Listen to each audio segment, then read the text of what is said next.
Today's book review is Beastars by Paru Itagaki. Beastars follows the story of Legoshi, who's a grey wolf. He goes to a mixed school with herbivores and carnivores. He lives in a society of beasts that's mixed. Animals follow a diet that matches their needs but doesn't require them eating other animals.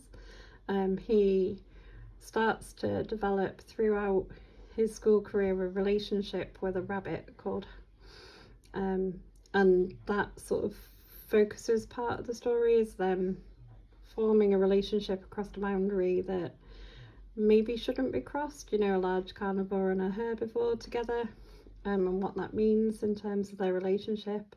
There's also a crime element going on in the school in that a student in the drama club has been murdered and eaten, and people are trying to work out who did it and what happened.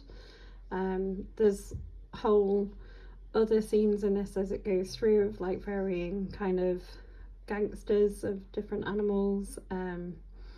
There's a red deer called Louis who's part of the student council who gets involved in some of the events.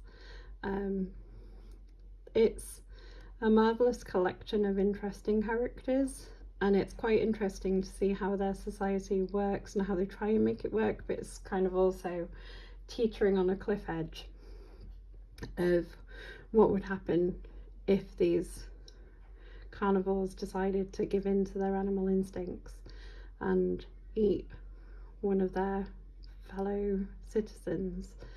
And I think that's quite an interesting idea to explore in a story.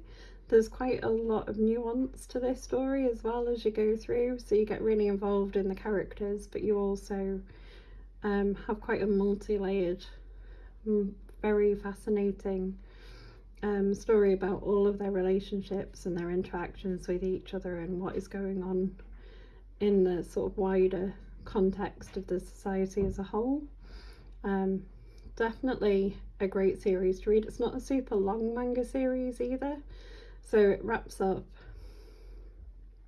in about 20 volumes, I think. I'm not willing to sort of really go on that, but I've read the whole series. There's some spin-off short stories as well that feature some of the characters called Beast Complex. There's about 3 volumes of those that are worth looking at because they give you short stories in the universe of this with some of the characters, but also look at other characters as well. So this is definitely well worth checking out if you like a kind of manga that makes you think.